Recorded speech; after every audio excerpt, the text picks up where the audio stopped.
ఈ మీదే మొత్తం నడుస్తుంది, కథంతా నడుస్తుంది.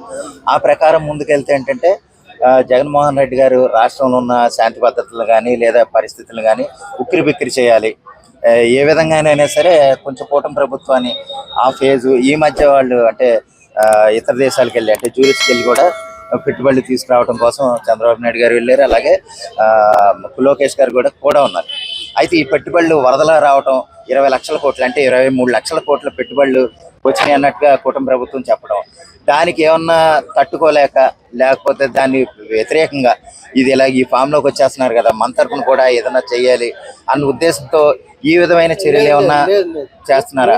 లడ్డు అంశం ఏదైతే వివాదం ఉందో ఇది సిట్టు గవర్నమెంట్ కి అనుకూలంగా రాకపోవడం, వాళ్ళకి ఏదైతే ఎవిడెన్స్ ఉంటుందో వాళ్ళకి అనుకూలంగా రాలేనప్పుడు ఇంకో సిట్ కూడా వేయాల్సి ఉండాల్సింది. సో ఇది కేవలం ప్రభుత్వ అంశం కాదు, ఈ యొక్క తిరుమల తిరుపతి దేవస్థానం భక్తులకు సంబంధించిన అంశం.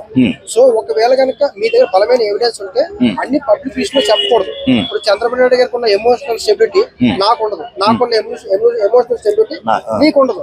సో ఇలా జరిగిందా అని పేషెన్స్ ఉంటాను, మీరు ఉండొచ్చు, ఇంకో వ్యక్తి ఉండకపోవచ్చు. సో ఒక అంబటి రాంబాబు గారిని కూడా కొట్టడానికి ఒక అతను గొడవ పట్టుకుని వచ్చారు పోలీస్ స్టేషన్ మీరు. సో ఇలాగా ఇది భక్తులకు సంబంధించిన అంశం. గవర్నమెంట్ ఇంటెలిజెన్స్ తో కూడా వెనకాల నుంచి కూడా ఇది విచారణ చేయొచ్చు. విచారణ హైప్ చేయడం వల్ల కూడా భక్తుల మనోభావం దెబ్బతినే అవకాశం ఉంటుంది. ఇంకో చిన్న అంశం, ఒకవేళ ఈ యొక్క సిట్టు పూర్తిగా జరిగిందని బలంగా చెప్తే ఈ యొక్క తిరుమల తిరుపతి దేవస్థానం ఇమేజ్ కూడా డ్యామేజ్ అయ్యే అవకాశం కూడా ఉంటుంది అని ఆ యాంగిల్లో కూడా ఏమైనా ఆలోచించారేమో నాకు అనిపించింది. ఇది చూస్తేనండి, ఇది మొత్తం పోనీ కూటమి ప్రభుత్వాన్ని అలజడి చేయటం లేకపోతే ఈ చేయటం అది పక్కన పెడితే తిరుమల తిరుపతి దేవస్థానం ఒక ప్రాశస్యాన్ని దెబ్బతీయాలన్న ఉద్దేశంతో జగన్మోహన్ రెడ్డి గారు ఉన్నారు అని కొంతమంది అడుగుతున్నారు.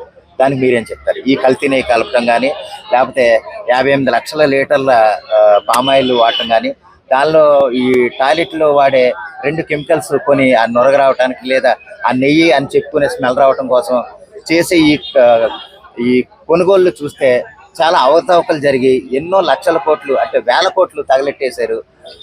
దానికోసం ఏంటంటే దానివల్ల కూడా ఆ ప్రసాదంలోనూ లేదా లడ్డూలోనూ ఆ కల్తీ చేయటం వల్ల తిరుమల తిరుపతి దేవస్థానం ప్రతిష్ట దెబ్బతింటమే కాదు, దాన్ని ఎంతోమంది హిందువుల మనోభావాలు దెబ్బతీసే విధంగా కూడా వైసీపీ నాయకులు చర్యలు ఉన్నాయి, ఆ ప్రభుత్వం చర్యలు ఉన్నాయి అనేసి అంటున్నారు. దీన్ని మీరేం చెప్తారు?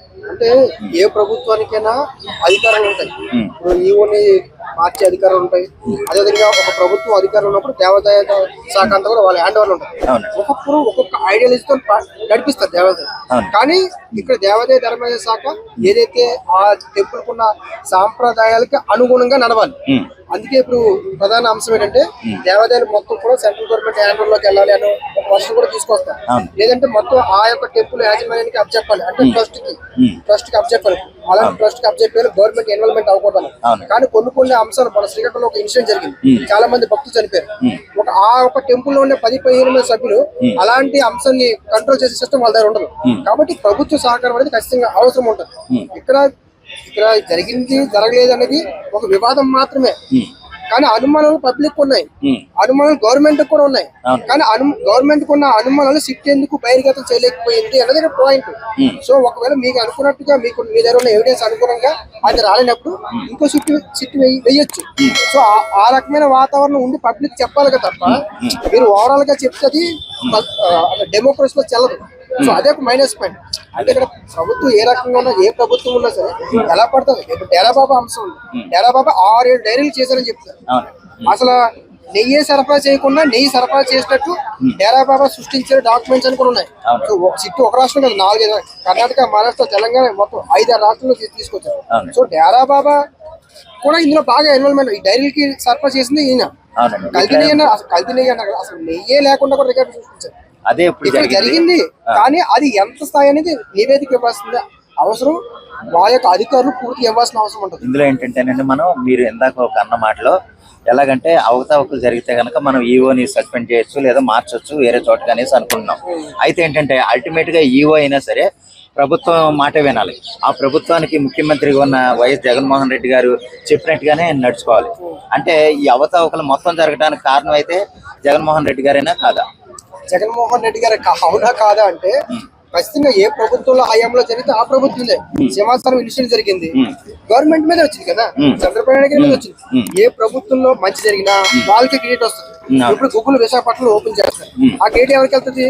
కూటమి ప్రభుత్వానికి వెళ్తుంది, చంద్రబాబు నాయుడుకి వెళ్తుంది. సో పోలవరం ప్రాజెక్ట్ అయిందనుకో, పూర్తయింది అనుకో, ఆ క్రెడిట్ ఎవరికి వెళ్తుంది? అవును. ఒకవేళ పోలవరం పట్టు ఏదైనా డ్యామేజ్ అయింది అనుకో, ఆ నష్టం ఎవరికి వెళ్తుంది?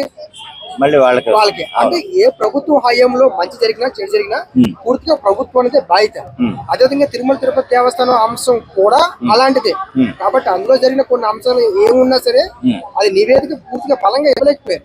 సో అంటే గవర్నమెంట్ కూడా సిట్ పూర్తిగా నమ్మింది.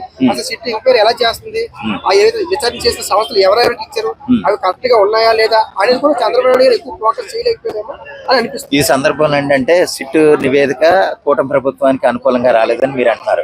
అంటే ఇంకొకసారి మళ్ళీ దర్యాప్తుని ఇంకొక కమిషన్ వేయటం మళ్ళీ కమిషన్ వేశారు. ఈసారి అయినా మీరు కూటమి ప్రభుత్వానికి పాజిటివ్ గా వస్తుంది అనుకున్నారు పూర్తిగా సంపూర్ణ? ఎందుకంటే చాలా ఇన్సిడెంట్లు జరిగాయి.